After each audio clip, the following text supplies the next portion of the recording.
మచిలీపట్నానికి స్థానిక ఎమ్మెల్యే మరి మంత్రిగా కూడా ఉన్నటువంటి పేర్ని నాని గారు నిన్న ఫ్రస్ట్రేషన్లో ఏం మాట్లాడుతున్నారో ఆయనకి తెలియట్లేదు.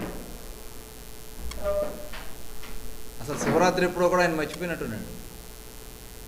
మొన్న పోలింగ్ జరిగిన రోజు 12 గంటలకి ఎవరైనా వెళ్ళి బియ్యం ఇస్తారా అని చెప్పి మాట్లాడుతూ ఉంటే శివరాత్రి ఎప్పుడండి, నన్ను అరెస్ట్ చేసింది ఎప్పుడు? ఆ రోజు తెల్లవారుజామున నుంచి నన్ను ఇంట్లోంచి బయటికి రాకుండా పోలీసులు పెట్టింది శివరాత్రి రోజు. మధ్యాహ్నం దాకా తిరిగితే మధ్యాహ్నం వెళ్ళి బియ్యం ఇస్తారని చెప్పి మరి ఫ్రస్ట్రేషన్లో మాట్లాడుతూ ఉన్నాడు. ఇంకో మాట మాట్లాడారు ఆయన, రాష్ట్రపతి అమ్మ మొగుడు అంట. ఏంటండి ఈయన మాట్లాడే భాష? గుడివాడలో ఒక ఆయన ఉంటాడు, నీ అమ్మ మొగుడు చెప్పాడు అన్నట్లు ఈయనేమో సాంతం రాష్ట్రపతి అమ్మ మొగుడు చెప్పాడు. రాష్ట్రపతి అమ్మ మొగుడుగా నువ్వు అని మాట్లాడుతూ ఉన్నాడంటే మరి ఇది వాళ్ళ భాష, వాళ్ళు మాట్లాడే తీరు చాలా దురదృష్టకరం. ఏంటంటే ఏదో రకంగా మనుషుల్ని ఇబ్బంది పెట్టాలి, ప్రజల్లో వస్తున్నటువంటి ఆదరణ చూసి తట్టుకోలేకపోతూ ఉన్నారు. ఈరోజు వాళ్ళు చేస్తున్నటువంటి తప్పిదాన్ని కప్పిపుచ్చుకోవడానికి మీ ప్రమేయం లేకుండా కేసులు పెడతారా? కోవిడ్ కేసు అసలు మేము అక్కడ పెట్టిన కేసు ఏంటి? ఆ రోజున చిలకలపూడిలో మీరు ఒక వ్యక్తికి కోవిడ్ వచ్చిందని చెప్పి చిలకలపూడి మొత్తం కూడా 3 నెలల పాటు రెడ్ జోన్లో పెట్టి ప్రజల్ని బయటికి రాకుండా భయభ్రాంతులకు గురి చేసి నానా ఇబ్బందులు పెట్టి చిలకలపూడి మీద మీరు కక్ష తీర్చుకున్నారు. ఏంటంటే మీకు ఓట్లు వేయలేదని చెప్పి, జనసేనకో టీడీపీకో ఓట్లు వేశారని చెప్పి చిలకలపూడి మీద కక్ష. ఇవాళకి కూడా అక్కడ ట్రాఫిక్ లేని రోడ్డుని 135 అడుగులు కొట్టించి చిలకలపూడి మీద కక్ష తీర్చుకుంటా ఉన్నారు. ఆ రోజు కోవిడ్ దగ్గర ఒక వ్యక్తి మీరు పెట్టినటువంటి క్వారంటైన్లో అతను గుండెకి చనిపోయాడు. వాళ్ళ బంధువులకి చూపించడానికి, ఎందుకంటే ఆ వ్యక్తులను మీరు బయటకు పంపట్లా, కనీసం వాళ్ళ బంధువులు చూసుకుంటారని చెప్పి ఆ బాడీని వాళ్ళు రిక్వెస్ట్ చేస్తే ఆ రోజున అక్కడ తీసుకెళ్ళి చూపించి వాళ్ళు చూసి బయటకు వస్తాను. నేను అసలు కోవిడ్ సెంటర్కి నేను వెళ్ళాను. బయటకు వస్తుంటే ఆ బాడీని తీసుకుని మేము అందరూ బాడీ వస్తుంది, మాకు ఎదురు వస్తుంది, వాళ్ళని శ్మశానం దగ్గర తీసుకెళ్ళాలని చెప్పి మేము వస్తామంటే మమ్మల్ని ఆపేశారు. మేము వస్తే అలరైపోతారన్నా మరి ఏంది, దాని మీద కేసు కట్టించారు. ఆయన పేర్ని నాని గారు స్వయంగా కేసు కట్టించారు. సిఐకి చెప్పి సిఐ గారు స్వయంగా చెప్పడం జరిగింది, మాకు పై ఒత్తిడి ఉందండి, దానికే మిమ్మల్ని అలౌ చేయలేకపోతున్నాం అంటే ఆ బాడీని తీసుకుని శ్మశానానికి వస్తే కూడా తట్టుకోలేనటువంటి వ్యక్తులు వీళ్ళు కోవిడ్ కేసు పెట్టించారు ఆ రోజున మా మీద. ఇదే పేర్ని నాని మంత్రి గారు స్వయంగా పెట్టించాడు ఆయన. మరి అదే రకంగా పొట్లపాలెం కేసు ఉంది. పొట్లపాలెం కేసులో ఇన్సిడెంట్ జరిగింది ఎన్ని గంటలకండి? మధ్యాహ్నం 2 గంటలకి మా క్యాండిడేట్ని ఎత్తుకుపోయారు. మా సర్పంచ్గా పోటీ చేసే క్యాండిడేట్ని ఎత్తుకుపోతే నేను డిఎస్పీ గారికి స్వయంగా ఫోన్ చేసి, సార్ ఇట్లా జరిగింది అంటే ఆయన ఎస్ఐ గారిని అక్కడ స్పాట్లో పంపించడం జరిగింది. సరే అయిపోయింది వచ్చేయండి అని చెప్పి మా వాళ్ళని తీసుకొస్తాకి వెళ్తే ఎస్ఐ గారు ఆయన స్వయంగా తీసుకుని లోపలికి వెళ్ళి లేడని చెప్పి బయటకు వచ్చేస్తే దాని మీద వెళ్ళి వాళ్ళ భార్యని నేను ఇంట్లోకి వెళ్ళి బెదిరించారట మా వాళ్ళు, వంటగదిలోకి వెళ్ళి. ఏంటండి ఇది మంత్రేనా ఆయన? నిజంగా మంత్రులు మాట్లాడాల్సినటువంటి భాషనండి అది? ఇన్ని అసత్యాలా, ఇన్ని అపోహలు సృష్టించాలని ప్రయత్నం చేస్తారా? నేను అక్కడి నుంచి వచ్చేసిన తర్వాత రాత్రి 9 గంటలకి కేసు పెట్టిస్తా, 4 సెక్షన్లు పెట్టి కేసు పెట్టిస్తా. ధర్నాలు చేస్తే భయపడిపోతారు, రాస్తారోకెళ్ళి భయపడిపోతారు. ప్రజాస్వామ్యంలో నిరసన తెలియజేసే హక్కు ప్రతి పౌరుడికి ఉంది. మీరు ఎన్ని కేసులు కట్ట మేము భయపడం.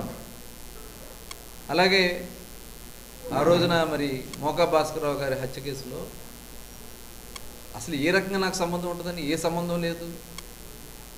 మరి నా పక్కన అసిస్టెంట్గా ఉండే వ్యక్తుల్ని తీసుకెళ్ళి చితక్కొట్టించి భయపెట్టి వాళ్ళతో రకరకాలుగా చెప్పించి నేను మాట్లాడానని చెప్పి ఇలాంటి రకరకాల ఇచ్చేసి మీరు కేసులు పెడితే అది వాస్తవం కాదా?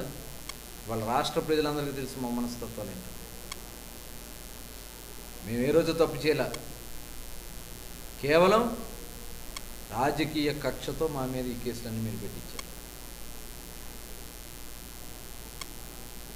ఆయన మీద ఎవరో తాపీతో దాడి చేస్తే, నాకేం సంబంధం అండి? తాపీతో దాడి చేస్తే దానికి ఇంటి నిండా పోలీసులు పెట్టి బలవంతంగా లాక్కాలని ప్రయత్నం చేస్తే ఆ రోజు మా నాయకులు రాష్ట్ర వ్యాప్తంగా స్పందించారు. ఏంటండి ఈ కక్ష సాధింపులు ఏంటండి? మరి నిన్న పోలింగ్ కేంద్రాల దగ్గర నేను ఎక్కడికి వెళ్ళా, పోలింగ్ స్టేషన్లోకే వెళ్ళా. నేను బయట మా వాళ్ళని, అది ఆనవాయితీగా అన్ని పార్టీలోనే చేస్తారు. మరి మీరు ఎలా తిరిగారు? మీరెందుకు తిరిగారు? నేను 25వ డివిజన్లో నా ఓటేసుకున్నాక నేను ఓటేసుకుని వస్తామంటే అక్కడ పోలీసులు వచ్చి అందరినీ చెదరగొట్టి మీడియాతో కూడా నన్ను మాట్లాడొద్దని చెప్పి నన్ను 100 మీటర్ల అవతలకి వెళ్ళి మాట్లాడాను. సరే వచ్చేసాను. అక్కడి నుంచి వేరే ప్రాంతానికి వెళ్ళి, ఎందుకంటే మా వాళ్ళని కొడుతున్నారు, ఏజెంట్లు లేకుండా చేస్తున్నారు. 13వ డివిజన్లో ఇదే పేర్ని నాని గారి సొంత డివిజన్లో మా తెలుగుదేశం పార్టీ అభ్యర్థికి సంబంధించినటువంటి భర్త పైన వాళ్ళు వాలంటీర్లతో డబ్బులు పంచుతూ ఉంటే, అమ్మ మీరు చేస్తున్నది తప్పు, వాలంటీర్లు ఏంటి, డబ్బులు ఏంటి, మీరేంటి అని చెప్పి వాళ్ళని వెళ్ళిపోమని చెప్తే దాని మీద వేరే వాళ్ళతో, మళ్ళీ వాలంటీర్లతో కాదు, ఎందుకంటే వాలంటీర్లు మళ్ళీ ఇది కాబట్టి వేరే తప్పుడు కేసు పెట్టించి అతను హాస్పిటల్లో పెట్టించి హాస్పిటల్ నుంచి కేసు కట్టించి నైట్ అంతా వాళ్ళని అసలు ఎక్కడ లేకుండా చేసి ఏజెంట్లుగా లోపల కూర్చున్నటువంటి వ్యక్తిని కూడా వచ్చి బలవంతంగా ఎస్ఏ లాక్కెళ్ళిపోతుంటే అసలు ఇది ఏంటండి ఇది? అదే రకంగా అక్కడ ఓటేస్తానికి ఒక దళితుడు దినకర్ అనే వ్యక్తి హైదరాబాద్ నుంచి వచ్చి ఆటోలో ఓటేస్తాకి వెళ్తా ఉంటే స్వయంగా మరి అక్కడ అభ్యర్థికి సంబంధించినటువంటి భర్త గాజుల భగవాన్, మరి వాళ్ళ అనుచరులు, ఒక మాస్టర్ గారు రఘుకాంత్ గారు, చిన్న మాస్టర్ అంటారు ఆయన, పేర్నాని గారి బాగా దోస్తు, ఆయన ఉద్యోగస్తుడాన్ని కూడా లెక్క చేయకుండా ఒక పార్టీ కార్యకర్తలాగా అక్కడ కూర్చుని వాళ్ళందరూ కలిసి దాడి చేస్తే అతనికి తల పగిలింది, ఒళ్ళంతా కత్తికాట్లు పడినాయి. హాస్పిటల్లో తీసుకెళ్తే కనీసం ఆయన్ని హాస్పిటల్లో కూడా అడ్మిట్ చేసుకోకుండా అతన్ని పోలీస్ స్టేషన్కి వెళ్ళి కంప్లైంట్ ఇవ్వమంటారు. అతను కదలలేని పరిస్థితిలో ఉన్నాడు, తగలరాని చోట దెబ్బలు తగిలి. అతని కేసు కట్టండి అని చెప్పి అడిగితే మరి అక్కడ కట్టించుకోకపోతే నేను అక్కడికి వెళ్ళాను. అంటే మాకు అన్యాయం జరిగిన దగ్గరికి వెళ్ళి మేము ప్రశ్నించాల్సినటువంటి అవసరం లేదా? వీళ్ళకిలాగా నేను వెళ్ళి ఇష్టం వచ్చినట్టుగా డబ్బులు పనిచేసి 1000-1500 అసలు విచ్చలవిడిగా మంత్రి గారు, ఎందుకంటే అక్రమంగా సంపాదించారు కదా, సంపాదన అంతా ఇసుక బుసక, ఈయన ఇచ్చినటువంటి ట్రాన్స్ఫర్లో డబ్బులు, అనేక మంది మరి ట్రాన్స్పోర్ట్ సంబంధించినటువంటి ఉంటారు కదా, వాళ్ళందరి దగ్గర ఎంతెంత ట్రాన్స్ఫర్లు తీసుకున్నారో మా దగ్గర ఉంది. అసలు ఇష్టారా ఎంత దోచేస్తున్నాడండి ఆయన. ఈయనను కొడాలి నాని గారు కలిసి ఇసుకలో మొత్తం పంచుకుంటున్నారు, వాటాలు పంచుకుంటున్నారు స్వయంగా. ఈయన లారీలు, సాల్ట్ ఫ్యాక్టరీలో చూస్తే భారత్ సాల్ట్లో మొత్తం ట్రాన్స్పోర్ట్ అంతా వీళ్ళదే. ఒక్కొక్క లారీకి టన్నేజీలకి మించేసి, పర్మిట్ ఉన్నది 20 టన్నులకి అయితే 30-40 టన్నులు వేసేసి లారీల్లో అక్రమంగా ట్రాన్స్పోర్ట్ చేసేస్తా ఉన్నారు. ఎవరైనా మాట్లాడితే వాళ్ళ మీద దాడి, వాళ్ళ మీద దౌర్జన్యాలు. ఎందుకంటే వాళ్ళ కమిషన్లు వస్తున్నాయి కదా, మంత్రి గారికి వాటా వచ్చేస్తుంది, మంత్రి గారి శ్రీమతి గారికి వాటా వచ్చేస్తుంది. ఇది కాకుండా మళ్ళీ ఇంకో బొడ్డోడు బయలుదేరాడు, ఆయనకు వాటాలు పంచుకుంటమే సరిపోతుంది. పుసక ఎంత దోచేశారండి పుసకలో. షాడో మంత్రులు ఉన్నారు చాలామంది, షాడో మంత్రులు పుసక మొత్తం దోచేసి ఆయనకు వాటాలు, మంత్రి గారికి వాటాలు, ఇవన్నీ డబ్బులు ఉన్నాయి కదా బాగా మూటలో. ఒక్కో డివిజన్కి విచ్చలవిడిగా 1000-1500 2000 రూపాయలు కూడా పనిచేసి ఓట్ల కోసం చేసినటువంటి కకృతి. బాక్సులు హాట్ ప్యాక్లు, చీరలు, వెళ్ళి అయ్యా ఇది జరుగుతుంది, అన్యాయం జరుగుతుంది అని చెప్పి ఆర్ఓకి చెప్తే వాళ్ళ ఇంట్లో ఉన్నాయండి, మేము ఇంట్లోకి వెళ్ళకూడదండి, ఇంట్లోకి వెళ్తే ఊరుకో మాకు ఇది లేదండి అని చెప్పి ఆర్ఓ మాట్లాడతారు.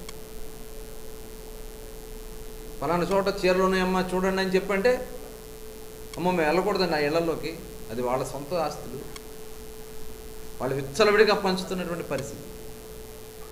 మా వాళ్ళు ఎక్కడైనా రోడ్డు మీద మామూలుగా ప్రచారం చేసుకుంటే వాళ్ళని తీసుకొచ్చి స్టేషన్లో పెట్టి డబ్బులు పంచుతున్నారు. వాళ్ళ దగ్గర డబ్బులు ఏమైనా దొరికినాయండి? ఎక్కడ కూడా డబ్బులు లేవు, అయినా కూడా డబ్బులు పంచుతున్నారని చెప్పి అక్రమ కేసులు కట్టించడం. మీ అధికారం ఉంది కదా అని చెప్పి విచ్చలవిడిగా మీరు వ్యవహరించినటువంటి విధానం అన్ని డివిజన్లో కూడా ఇవాళ మందరిలో ఉన్నటువంటి అన్ని డివిజన్లో దాదాపు 3-4 చోట్ల ఆయన చెప్పాడు కదా పలానా పలానా పలానా అని. తెలుగుదేశం పార్టీ ఎవరైనా యాక్టివ్గా ఉంటే వాళ్ళ పేర్లు పెట్టడం, వాళ్ళ స్టేషన్ నుంచి తిప్పించడం, ఓట్లు వేసుకోకుండా చేసినటువంటి సందర్భాలు చాలా దారుణాతి దారుణంగా వ్యవహరిస్తూ ఉన్నారు. మరి మొన్న నన్ను అరెస్ట్ చేసినటువంటి సందర్భంలో అది తప్పుడు కేసు పెట్టి సంబంధం లేని దాంట్లో, అంటే వాళ్ళైతే విచ్చలవిడిగా తిరగొచ్చా? మంత్రి గారు ఆయన అన్యాయాలు వేసుకుని ఆయన బూతుల్లోకి వెళ్ళి ఆయన తిరిగాడు, మంత్రి గారు పుత్రరత్నం తిరిగాడు, మంత్రి గారు అనుయాయులు తిరిగారు, వాళ్ళందరూ తిరగచ్చు. జనసేన నాయకులు కూడా తిరగచ్చు, ఎందుకంటే వాళ్ళు టైఅప్ కదా, వీళ్ళందరూ కలిసి తిరగచ్చు. మేయర్ క్యాండిడేట్ని అనౌన్స్ చేస్తే మేయర్ క్యాండిడేట్ని అనౌన్స్ చేయకుండా ఈయన జనసేన నాయకులతో మాట్లాడిస్తారు. తెలుగుదేశం పార్టీకి మేయర్ క్యాండిడేట్ని అనౌన్స్ చేస్తారా? అసలు జనసేనకి మేయర్ క్యాండిడేట్ పెట్టే సత్తా లేదు. ఈ నాయకులు సోకాళ్ళ నాయకులు మాట్లాడుతూ ఉన్నారు కదా, వాళ్ళ సొంత డివిజన్లోనే క్యాండిడేట్లు పెట్టుకోలేనటువంటి దౌర్భాగ్య స్థితిలో ఈ జనసేన క్యాండిడేట్లు ఉన్నారు. వీళ్ళ మాట్లాడేది పేర్నాని గారు వత్తాసు తీసుకున్నారు మీరు. ఈ పేర్నాని గారు మరి ఆయన అనౌన్స్ చేయడానికి ఆయనకు దమ్ము లేదు, సత్తా లేదు. నేను ఛాలెంజ్ చేశా, నీకు దమ్ము ధైర్యం ఉండే నువ్వు అనౌన్స్ చేయని చెప్పి. అది చేత కాదు మీకు. ఇలా అక్రమంగా కేసులు పెట్టించడం, లోపలతో ఇచ్చడం, ఇబ్బందులు పెట్టించడం, పోలీసులు వ్యవహరించినటువంటి తీరు. ఉదయం 5 గంటలకి ఇంటి చుట్టూ రాత్రి 12 గంటల నుంచి కాపు కాస్త కూర్చున్నారు, బయటికి రానివ్వకుండా. సీసీ కెమెరాలు ఉంటే మొత్తం తిప్పేశారు సీసీ కెమెరాలు, ఎందుకంటే అవన్నీ రికార్డ్ అయిపోతుంది కదా వీళ్ళు చేసే చేష్టలు. ఇంట్లోకి ఎవరికి రానివ్వకుండా భయభ్రాంతులు గురి చేసి వస్తామంటే బారికేడ్లు పెట్టేసి, ఆ వీధులన్నీ కూడా బారికేడ్లు పెట్టేసి ఎవరిని ఇళ్ళకి రానివ్వకుండా. నేను వస్తానని చెప్పి నేను సహకరిస్తాను, నేను సిద్ధంగా ఉన్నా, నేను తప్పు చేయలా, అయినా సరే నేను సహకరిస్తాను. ఎటువంటి నోటీసు ఇవ్వాలా, ఎటువంటి ముందస్తు సమాచారం చెప్పలా, వచ్చేసారు. మీరు వస్తారా రాదని నేను వచ్చాను.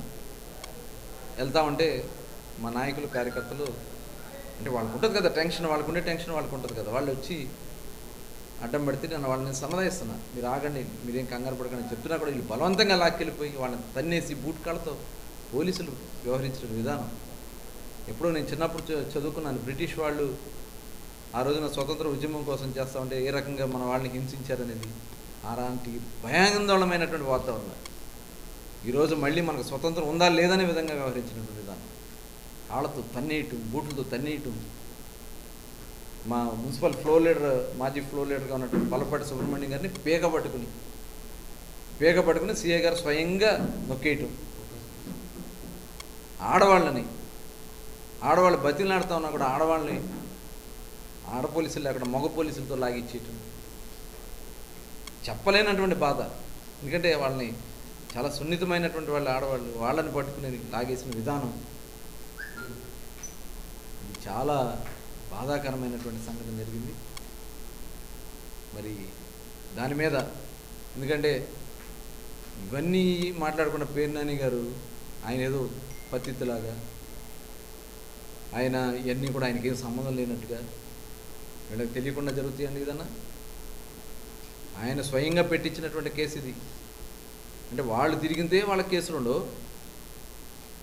నేను అక్కడ పోలీసులు అందరూ నన్ను సిఐ గారు మీరు వెళ్ళటానికి వీల్లేదంటారు. ఎందుకు నేను వెళ్ళకూడదు, నేను తప్పు చేస్తాను, కొన్ని నోటీస్ ఇవ్వండి అని చెప్పి నేను అడిగినందుకు నేనేదో ఆయన పట్టుకుని తోసిన మళ్ళీ ఆ వీడియో చూపించడం. అంతకుముందు జరిగింది చూపించలేదే, మరి వాళ్ళు నన్ను ఏం చేశానని చూపించలేదే. నన్ను అడ్డం పెట్టుకుంటే, నేను చేతులు అడ్డం పెట్టుకుని ఆయన నా మీదకి వచ్చి నా పెడతా ఉంటే చేతులు అడ్డం పెట్టుకుంటే దాన్ని ఒక పెద్ద దీనిలాగా చూపించి ఇచ్చేయటం, మళ్ళీ మా మనుషుల గురించి మాట్లాడటం. చాలా దిగజారుడు రాజకీయాలు చేస్తా ఉన్నాడు ఈ పేర్నాని. గతంలో ఎప్పుడూ లేదండి ఇలాంటి సంస్కృతి. ఎందుకంటే గతంలో చాలామంది చేశారు, వీళ్ళ నాన్నగారు కూడా చేశారు. గతంలో పెద్ద లక్ష్మణరావు గారు 3 సార్లు ఎమ్మెల్యే చేసిన బందర్లో ఇలాంటి వాతావరణం ఎప్పుడు లేదు. వడ్డీ రంగారావు గారు ఎమ్మెల్యేగా చేసిన మరి అలాగే బొర్రా వెంకటస్వామి గారు కొద్దికాలం చేసిన, మరి మామయ్య గారు మంత్రిగా ఎమ్మెల్యేగా చేసిన, అంబడి బ్రాహ్మణయ్య గారు చేసిన ఇలాంటి సంస్కృతి ఎప్పుడూ లేదు. ఈయన వచ్చింది, ఈయన మంత్రి అయిన దగ్గర నుంచి కొత్త సంస్కృతి శ్రీకారం చుట్టాడు. అంటే ఎవ్వరు ఉండకూడదు, అనగా దొక్కేసేయాలి, ప్రతిపక్షాన్ని ఏదో రకం ముంచేసేయాలి.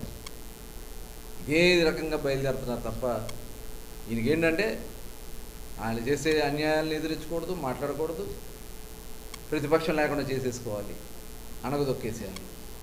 ఇంత కుట్ర రాజకీయాల, ఇంత దారుణాల, మీరు చేసే తప్పిదాలు ఖచ్చితంగా ఇవన్నీ కూడా మీకు శాపాలై తగులుతాయి. అయ్యా పేర్ని నానిగారు, మీరు చేసే ప్రతి పని మీకు శాపాలై మీకు తగులుతాయి. మీరు చేసే అన్యాయాల్ని మేము ఎదిరిస్తూనే ఉంటాం, మేము భయపడే సమస్య లేదు. ఎంత పోరాడానికైనా వెనకడే సమస్య లేదు. నీతి నిజాయితీగా ఉన్న 5 సంవత్సరాలు ఎక్కడ అన్యాయం చేయాల. నువ్వు అనేక రకాలుగా అపోహలు, అనేక రకాలుగా ఆరోపణలు చేశావు. నీకు దమ్ము ధైర్యం ఉంటే రుజువు చేయమన్నా, నీ చేతకాల. వ్యక్తిగతంగా దూషించావు, నేను బాధపడలా. నన్ను అనేక రకాలుగా సృష్టించాలని ప్రయత్నం చేశావు, తప్పుడు వార్తలు రాయిపించావు, తప్పుడు కథనాలు చేయించావు, నేను బాధపడలా. భయపడం. మీకులాగా దొంగ దెబ్బలు, దొంగచాటు రాజకీయాలు చేయం. ప్రజల కోసం, ప్రజా సమస్యల కోసం పోరాడుతున్నాను తప్ప నా వ్యక్తిగత స్వార్థం కోసం నేను పోరాడుతున్నా. న్యాయం కోసం పోరాడుతున్నాం. నువ్వేదో నీ ఇష్టం ఉంది కదా, పదవి ఉంది కదా, పదవులు శాశ్వతం కదా, అది గుర్తుపెట్టుకో. నేను ఇప్పటికీ చెప్తా ఉన్నా, నేను అన్యాయం చేయను, తప్పు చేయని భవిష్యత్తులో అయినా సరే, అధికారంలో రేపు వచ్చినా సరే మీకులాగా ఇలాంటి ద్రోహాలు మేము చెయ్యం, ఈ రకమైన అన్యాయాలు మేము చెయ్యం. నీతి నిజాయితీగా ఉంటాం, ప్రజా సమస్యల కోసం ఉంటాం. ముఖ్యంగా నా ఆశయం నా బందర్ని అభివృద్ధి చేసుకోవాలి, నా బందర్ని ఒక ఉన్నత స్థానంలో నిలబెట్టాలి. ఈ బందర్ కోసం ఏ త్యాగం చేయడానికైనా ఎప్పుడైనా సరే నేను సిద్ధంగా ఉంటానని చెప్పి తెలియజేస్తాను. 5 సంవత్సరాలు నేను మంత్రిగా చేశాను. ఏ రోజు నేను తప్పుడు కేసులు ఏ రోజు పెట్టలా. ఆయన ఎక్సైజ్ వాళ్ళకి సంబంధించినటువంటి బంధు సందర్భంలో వాళ్ళు ఒక వైన్ షాపులో తప్పుడు దొంగ మద్యం అమ్ముతూ ఉంటే ఎక్సైజ్ డిపార్ట్మెంట్ వాళ్ళు వెళ్ళి ఆ బాటిల్స్ సీజ్ చేశారు. ఆ బాటిల్స్ సీజ్ చేసి ఆ బాటిల్స్ తీసుకెళ్ళి ఎక్సైజ్ పోలీస్ స్టేషన్లో పెడితే ఎఫ్ఐఆర్ కడితే ఈయన ఆ రోజున ఆ స్టేషన్కి వెళ్ళి ముట్టడించి వాళ్ళందరూ కూడా భయభ్రాంతులు గురి చేసి ఆ బాటిల్స్ అన్నీ కూడా పగలగొట్టి, ఎందుకంటే వీళ్ళు అక్రమ మద్యం అదంతా కూడా నాన్ డ్యూటీ పెయిడ్ లిక్కర్ వాళ్ళ సొంత అనుయాయుల షాపుల్లో అమ్ముతూ ఉన్నారు. ఆ షాపుల్లో అమ్ముతున్నటువంటి లిక్కర్ ఎక్కడ బయటపడితే ఈడ దొంగ వ్యాపారాలని బయటపడతాయి అని చెప్పి భయపడి వెళ్ళి ఆ బాటిల్స్ పగలగొట్టి ఎఫ్ఐఆర్ కాపీ చింపేస్తే ఎక్సైజ్ డిపార్ట్మెంట్ వాళ్ళు కేసు కట్టారు. అంటే ఇటు పోలీస్ స్టేషన్ మీద దాడి చేసిన వాస్తవం కాదా? వాస్తవాలు లేవా అక్కడ? ఈ కేసులో నువ్వు అరెస్ట్ అయితే నేనేదో దానికోసం పోరాటం చేశాను, దీనికోసం పోరాటం చేశానని చెప్పి లబ్ధి పొందే కార్యక్రమం చేయాలని ప్రయత్నం చేశావు అంతే తప్ప ఆ రోజే చెప్పాను నేను, మీ మీద కట్టిన కేసు పలానా కేసు, దానికి నాకు సంబంధం ఏంటి? నువ్వు ఎక్సైజ్ పోలీస్ స్టేషన్కి మీదకి వెళ్ళింది వాస్తవం కాదా? ఇవాళ నా మీద కట్టినటువంటి కేసులు, ఇవాళ కావాలని చెప్పి రాజకీయం కోసం కట్టినటువంటి కేసులు, మీరు మీ అన్యాయాలు విచ్చలవిడిగా వ్యాపారాలు చేసుకున్నారు, దొంగసారాలు వ్యాపారాలు. మేము ఏ రోజు ఆ రోజున న్యాయంగా నీతిగా చేయమని చెప్పాం. అధికారులు కూడా నేను చెప్పేవాడిని, ఎక్కడైనా తప్పు జరిగి ఎవరైనా గొడవపడి వచ్చినా మా వాళ్ళ తప్పు అయితే వాళ్ళకి మందలించండి, అంతే తప్ప నేను ఏ రోజు వన్ సైడ్గా నేను చేసుకోలే, వాళ్ళకిలాగా నేను ఎప్పుడు వ్యవహరించలే. ఇవాళ ఎవరైనా వ్యాపారం చేస్తే వాళ్ళ మీద దాడులు చేస్తారు, వాళ్ళని భయాందోళన సృష్టిస్తారు. సాల్ట్ ఫ్యాక్టరీలో లారీలు పెట్టినటువంటి వ్యక్తులను 11వ వార్డులో ఆ క్యాండిడేట్లు విత్డ్రా చేయలేదని చెప్పి లారీలు తీపిచ్చేశారు. ఆ రోజున సాల్ట్ ఫ్యాక్టరీలో లారీలు స్వయంగా భారత్ సాల్ట్కి సంబంధించినటువంటి ఆయన ప్రసాదరావు గారు సాల్ట్ ఫ్యాక్టరీ మెయింటైన్ చేస్తారు ఆయనే. ఆ ప్రసాదరావు గారు స్వయంగా వాళ్ళకి ఫోన్ చేసి, అంటే పేరు నాని గారు తొత్తులు అయిపోయారు వాళ్ళు వీళ్ళంతా వ్యాపారస్తులంతా, ఫోన్ చేసి మీరు విత్డ్రా చేసుకోకపోతే మీ లారీలు తీసేస్తారని చెప్పి లారీలు తీసేశాడు. వీళ్ళ బెదిరించడం, భయభ్రాంతులు చూపించడం, అంటే వ్యాపారాల మీద దెబ్బ కొట్టాలా, వాళ్ళ ఆస్తుల మీద దెబ్బ కొట్టాలా, వాళ్ళని ఆర్థికంగా చితక్కొట్టాలా. ఇలాంటి కుళ్ళు రాజకీయాలు చేయమాక పేరు నాని గారు. కుళ్ళుగా వ్యవహరించకండి. నీతిగా నిజాయితీగా చేయండి, దమ్ముగా చేయండి, చరిత్రలో నిలబడేలా చేయండి. చరిత్రహీనులాగా చేయొద్దని చెప్పి నేను కోరుతా ఉన్నాను.